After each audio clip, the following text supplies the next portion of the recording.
This is session 3 of my Child Diaries series, which describe the journey of bringing my future child into the world. This session is called Goodbye Limor. Well, actually I was at the stage where I waited for my blood test results, and I waited to see what the results are going to be. So I went to see my doctor, Dr. Ilya Dolfman. I went to see him a couple of times. Although he's a very good and loyal doctor for many years, I was a little bit disappointed by his reaction when I told him, "Listen, I want to be a father. I'm planning a parenthood partnership with a girl and everything." So he didn't look at me and he didn't respond to what I say to him, and I was very disappointed. And from this reaction, I thought maybe I should change the doctor. Anyway, my results are clean. I'm clean from HIV, so I was very happy to discover this, that I'm healthy and I'm good. I'm like kosher to be a dad. I'm good to be a dad. And I told this to Limor. Limor didn't receive her blood test yet. Actually, what was important to me, even though she didn't have the results, is to meet her again. After the first time I went to her house, so the next time we met was in Rothschild, Tel Aviv, and we went to an ice cream, but then we changed our mind because we discovered we both not hungry. So she took me to a Camel Comedy Club. This is like a club in Allenby Street. The comedy club is a nice place that stand-up comedy comedians performs there. Really nice place, and like every comedian beginner is taking his chance in front of a live young audience. And also famous comedians, I guess. It's a place that is for many years in Tel Aviv. We drank, we invited a kava, and she introduced me to her friend, Natalie, her friend. She's like a friend of her for many years. She probably works with her at a place called Barbie. They were both like waitress, bartenders at Barbie's. And I watched a little bit the show. There was a very amusing comedian, but I didn't really get the words because I was very interested with more friends and to know her friends and everything. Then we went to a back room where like an office of the Camel Comedy Club, and I met more friends of her. They kind of look at me, but I didn't say anything about. We didn't say anything about parenthood partnership. Although I started to mention to Limor, I told her, "Listen, about an agreement. We have to discuss about an agreement." So she said, anyway, the mother has the right to sue. Anyway, so it doesn't matter if I sign like a contract that you have no money, don't pay everything, because it will be like inappropriate, illegal after that. So she, in other words, she refused to, although I don't have money and everything, she refused to sign that that I can support the baby. So I said, okay, all right. We don't need to sign anything. I just, my mind was that I thought to myself, we don't need a contract really. I can trust her, she can trust me and everything. Although all the people around me say to me, you have to make a contract, you have to make a contract. And also my mom that told me that we have to make a contract that I cannot pay. I thought to myself, it's not really fair, this kind of contract. I need to organize myself. I need to build myself financially. I need to support. So anyway, I enjoyed the free kava. After I've been introduced to her friends, I remember the names Natalie and Dana. We walked a little bit. I showed her my apartment. Not such a big deal, my apartment, everything is a mess, but it didn't seem to make like a wide impression of her, the mess. I mean, she told me I'm living in a larger mess. We were a little bit hugged and I kissed a little bit. And then she went, we said goodbye, and we said we keep on touch, and we'll wait for the next meeting. After a couple of days, Limor invited me to her house again. We went there. We saw the film. We invited the film on TV, Hot TV, to catch the Friedmans. Very good film, documentary. I love very much documentary. As I told before, except of silent films, I started to make a lot of documentary projects. So I loved it. During this time, we've been a little bit intimate. Like we hugged. She put her legs on my legs and everything. Like it was really we were in intimate. We didn't set like two like a brother and sister. We were like in intimate. A couple of days after, Limor told me that she went to see her doctor, and the period of he said to her that her period of ovulation has started. So her genetical test didn't arrive yet, but she said to me in a message that, "Whoa, we can start."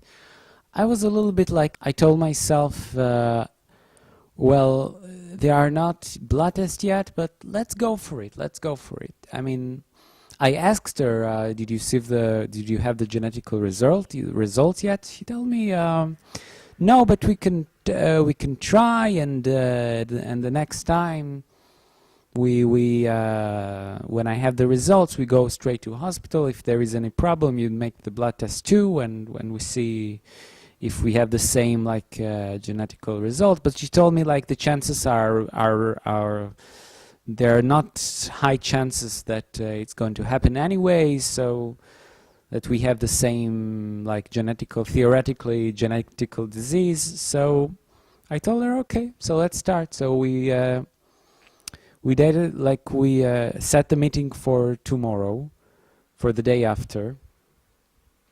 And the day after, I went to her home at night.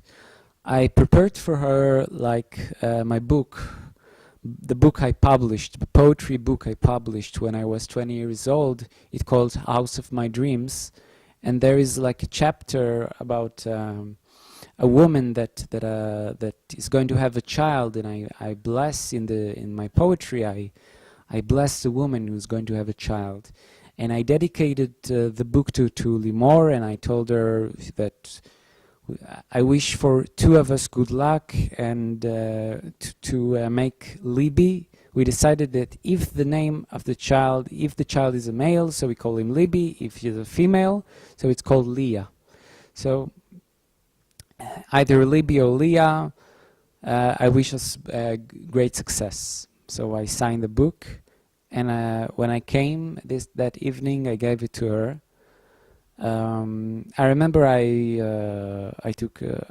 drank coffee. She asked me maybe she should bring alcoholic thing. I told her like alcoholic drink. I told her, well, I love to be concentrated on what I'm doing, so I drink coffee. Anyway, she told me she has arak, so we give up this option.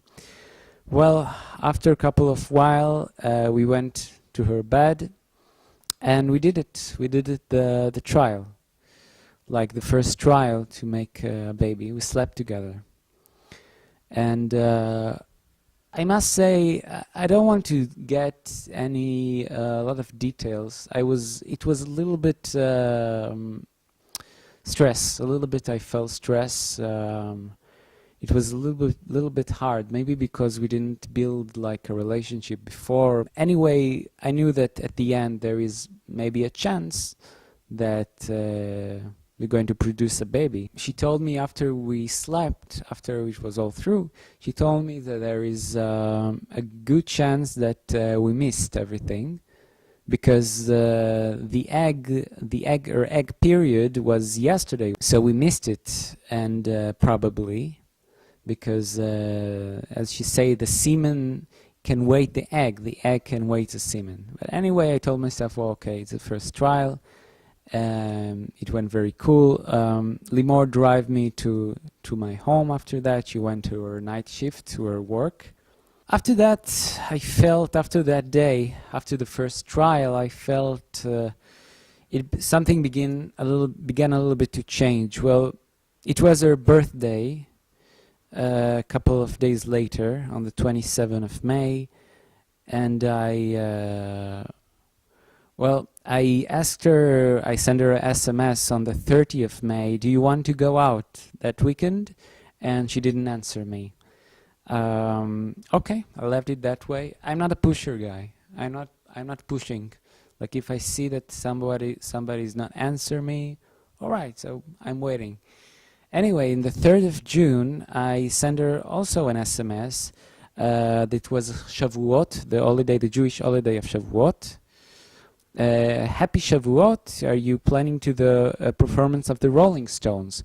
Well, the Rolling Stones were going to perform in Israel on the 4th of June, and I knew that she's going to see this performance with friends. So after a while she answered me, hey, how are you? Yes, I'm going, and I'm very excited. I'm sorry we didn't speak this week. I had a crazy week. How about you? So I answered her, okay, I'm going to a meal at my mom. See you. A couple of days after, I called Limor, and she didn't answer. After one day, she answered me in an SMS, very late at night, near midnight. Hey, what's up? Are you still awake? So I answered her, I answered her, I'm half awake, on my way to sleep. So Limor sent me the SMS, oh good, well, I wanted to ask, how are you? So we speak tomorrow, good night. So I asked her in the SMS, well, the blood test results arrived? She sent me the message, no, but I'm not pregnant either. So till the next time, they probably will arrive. So she told me she's not pregnant. All right, so I told myself, okay, I expected that from our conversation after the first trial. So I sent her back. Well, I'll be glad if we meet in a cafe in Rothschild Boulevard in Tel Aviv, if you want, just for a coffee, like in the middle of the week. So she said, okay, we speak. A couple of days after, I sent her an SMS. Now, when do you free to set a meeting this week? Today I'm going to a movie at 8 in the Cinematheque of Tel Aviv. Well, tell me if you want to join. Except that I'm free Tuesday and Wednesday. Oh, she didn't answer that day, but she answered the day after. Hey, what's up? My cousin was married yesterday. What about you on Thursday? Well, I told her in an SMS, we're screening the World Cup on the roof on Thursday at 10 p.m. Do you want to join? So Limor said, there is a situation, maybe, all right, we'll speak at Thursday, and we set the meeting. I told her, okay. At the day of the meeting, it was 12th of June, I sent her an SMS, hi, today, instead of the World Cup, I'm going to a cafe in Chashmal Street, Tel Aviv, to a performance at 10. I'm playing also at the performance. Will you come? I'll save you a place. So Limor said to me in SMS, wait a minute, this is not the place that you're going with your father, right? I told her, yes, but my father is probably not going to be here today. This is like a place I'm going every week. There is a very, very good performer there, Danny Ben Israel, and I'm playing a little bit on improvising on the piano before his performance or after. So Limor answered me back in SMS, okay, it could be nice. I can jump to an hour before work. I will arrive at 10:30. Is it okay? Sorry about the pressure. I'm serving tomorrow my seminar exam and like seminar work. She studies for seminar to be a teacher. I don't know if it's ready yet. So I told her, okay, fine, but I'll save you a place, the Chashmal 12th Street. So she said, fine. So on the same date, on the 12th of June, we met at the Cafe Chashmal. I saved her a place like I promised, and she was we watched together the performance. She ordered the kava. She was very pleased. She even laughed when I a little bit imitate the singer, and I sang a little bit like a tone of voice. I made a funny tone of voice, and it looked to me it's very nice. I had a good impression, but yet she left after an hour. We didn't have the time to speak like a serious conversation. It was just like sitting together and we listening to the singer and everything. But when she went to a smoke, I asked her again about the blood test, and she didn't get the blood test. So after an hour, she left. A couple of days later, I sent her again an SMS. Now I want to, before I'm getting to the SMS thing, I want to say that again, people around me were very against the process I'm doing, including my friend, my American friend Shira Nosdorf, and her friend. They stayed as a guest at my house we went like for a Shabbos dinner for the Guinness World Records event. We documented too. So when I told them that, they told me, you're making a very big mistake. You're making a very big mistake for what you're doing. She's just using you and everything. And I was very, I told them, listen, I heard this conversation before when I was with her at Millie's, and her two friends were like attacking us, and I'm going with my heart. So because Shira is religious, he told me, ask God, ask God. I told her, what? If I ask God, God will stop me? I mean, so I was like my mind was set. I didn't let myself be excited by that. But also my dad, and also Danielle, she's a friend of mine for years, and she told me, don't do it. She told me, you're making a mistake. She told me it's not the way to do it. It's not the normal way to do it, anyway. So, going back to the SMS, I sent her an SMS, Limor, can you meet tomorrow evening? It was the 18th of June, there is a party. On a second thought, Friday evening it's better for me, so I'll be glad. What about the next trial, next week? So, Limor answered me only one day later, on the 19th of June, after I tried to call. Hi, how are you? I'm at work. I'll call you later. When she said later, she probably meant one day later, and at evening, she called me and told me, all right, so we will speak next. We'll speak next week. Actually, I was a little bit okay. You acting a little bit cool. We are like in the middle of a process to have a baby, and you a little bit, I don't try to be like obsessive. I'm not an obsessive creature.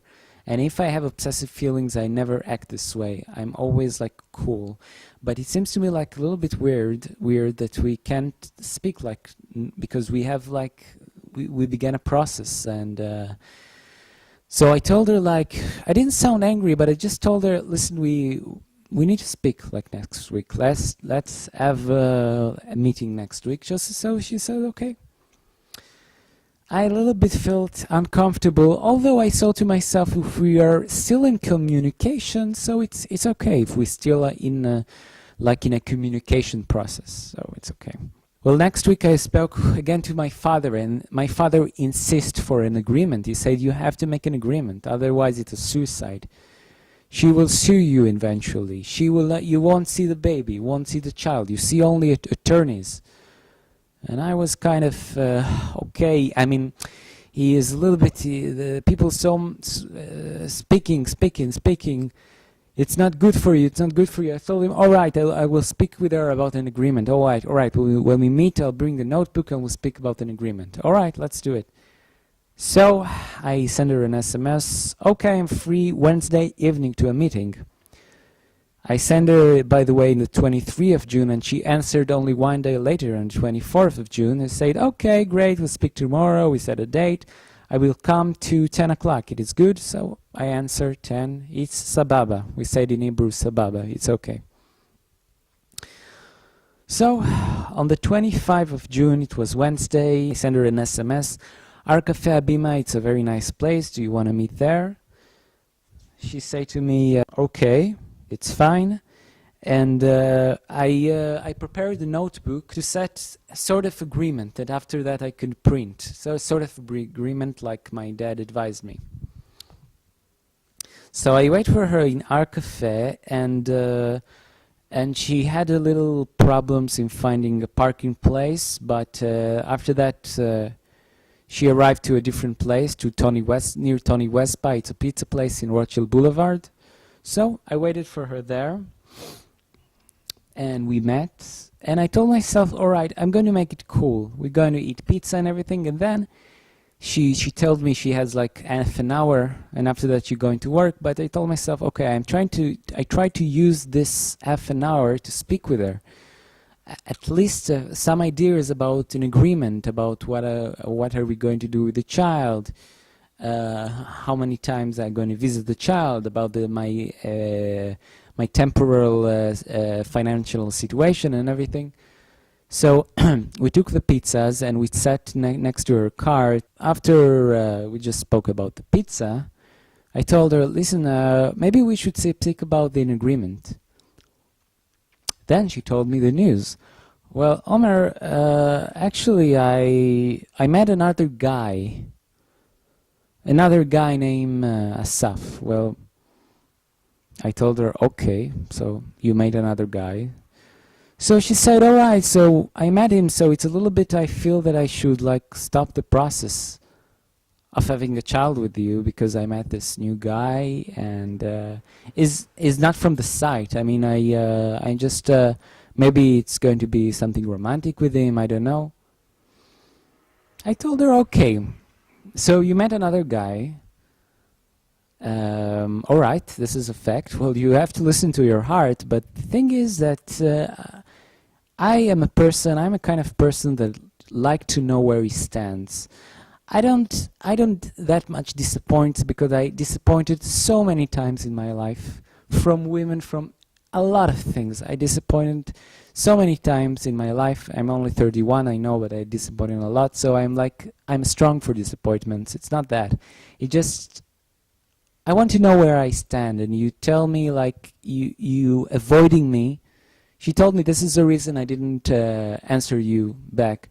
You are avoiding me instead of telling me the truth. You are avoiding me, and it was not really nice.